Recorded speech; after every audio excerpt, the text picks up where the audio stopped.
Welcome back. We're talking about the unique culture and challenges of the world's indigenous population. Joining us here in Washington is the director of the Brazil Institute at the Woodrow Wilson International Center for Scholars, Paulo Sotero, and from New York, Simon Moya-Smith.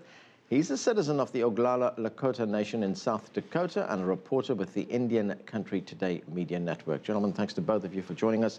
Simon, let me start with you. We just heard Chief Edward John tell us about the major challenges and problems that indigenous people face. Now, you have written that Native American voices have often been marginalized. Is that still the case, or is that changing? It's changing with the proliferation of the web. It doesn't mean that our voices still aren't marginalized. It's just now we have the technology to speak for ourselves and in real time. What's changed is this platform where Native Americans can connect and protest utilizing social media networks like Facebook, Twitter, Instagram, etc. So although our voice is still marginalized, we're behind the wheel now, and that is affecting change. Paulo, let's look at the situation in Brazil. Back in 2010, President Lula signed into law, a law to end racial disparity between indigenous people and white Brazilians. Firstly, what kind of racial disparity are we talking about here? Well, indigenous are people in Brazil as an oppressed minority. Of the 200 million Brazilians, they are less than 1 million people, but the number of people self-identify as indigenous peoples in Brazil native Brazilians have grown significantly since the 70s.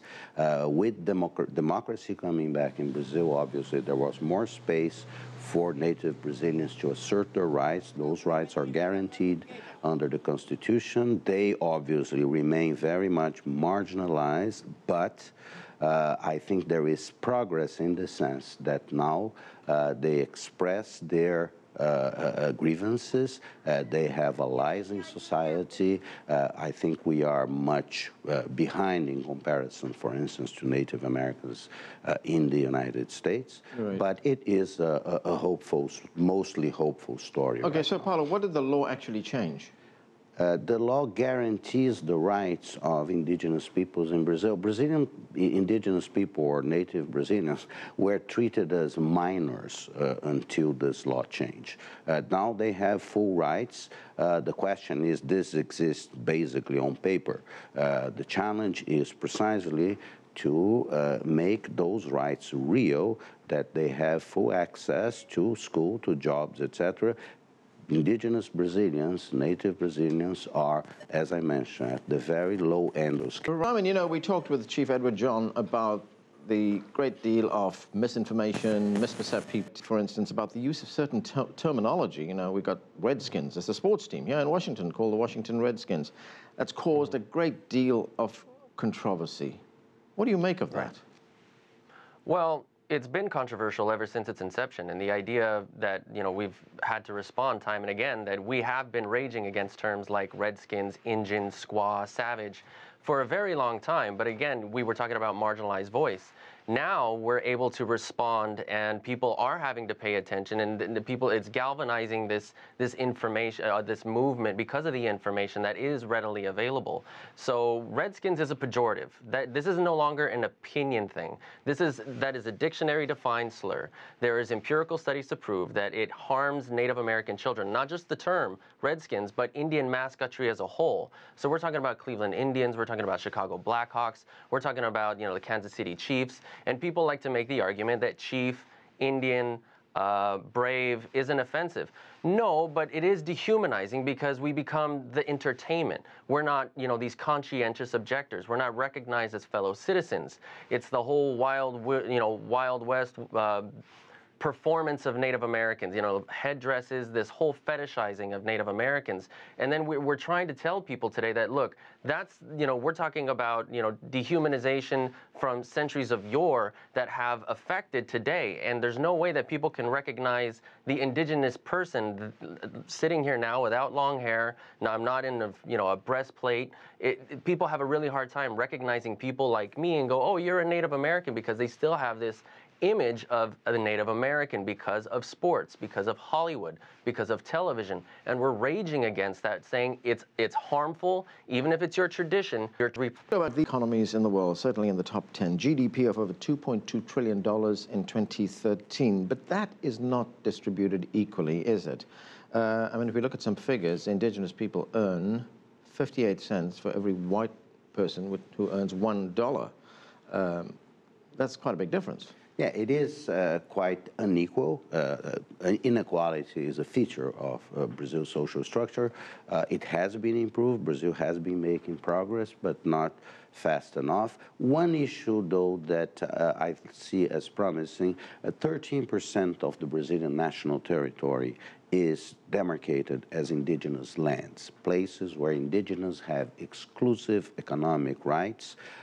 This is very significant. I think it's larger than most countries in the world. Now, the question is to equip the indigenous population, the native Brazilian populations, with the education and the means to be really the stewards of those areas. It's very important because there is a connection between protecting those areas. They are mostly in the Amazon, and the presence and the livelihood of the native Brazilians is very much identified with protecting the forest. They are one of what we call the peoples of the forest. So when you put into the picture the issues of climate change and related issues, I think the importance of preserving the indigenous, the native Brazilian cultures and ways of living is very important. And there has been some very important decisions in Brazil. Just 5 years ago,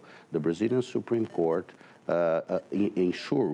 reaffirmed the rights of one indigenous nation in the northern part of Brazil, in the Amazon, which resulted with the expelling of farmers that were growing rice in that indigenous land, which is not right. For example, I could cite also very negative examples where indigenous rights have been trampled on.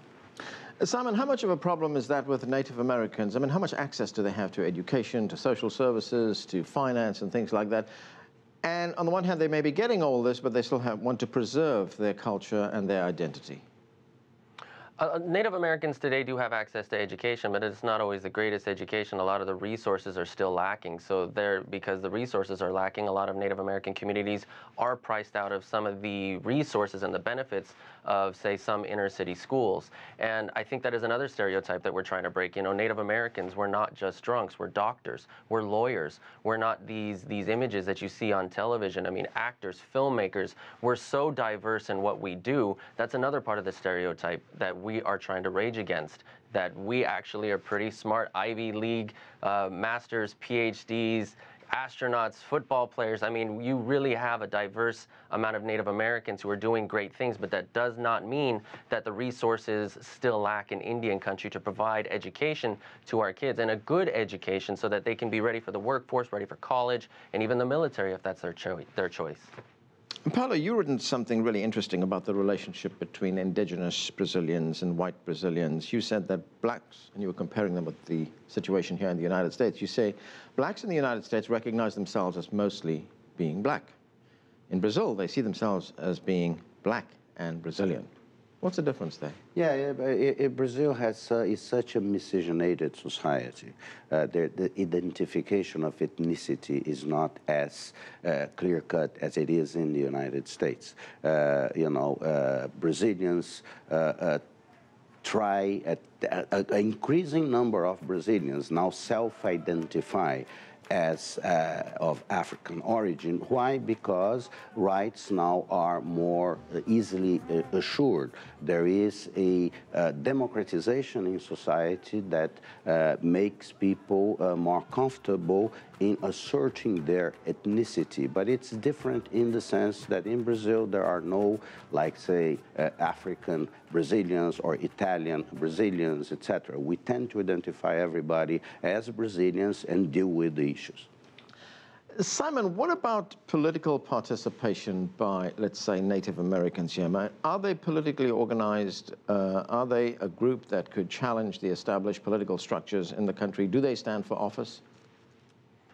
Native Americans do, but that's the problem, is the idea that there is just this one Native American community. I mean, it's so diverse. The Choctaw, the Cherokee, the Seminole, the Lakota, the Crow, the Cree. It keeps going that way. So we have people like the National Congress of American Indians. You know, you have the Native American Rights Fund. So we have these organizations so that we can have a voice at the table and in this arena.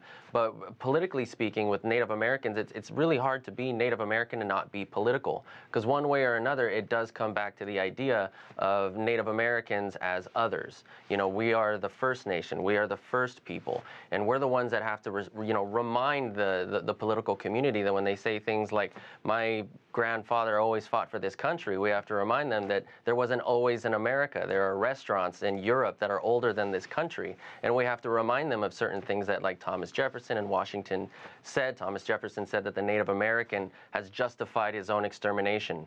George Washington believed the only way to kill the Indian was to kill our resources. So we're not always welcome in the political arena, because we rage against things like the Keystone XL pipeline, where like the Keystone XL pipeline is today's smallpox blanket.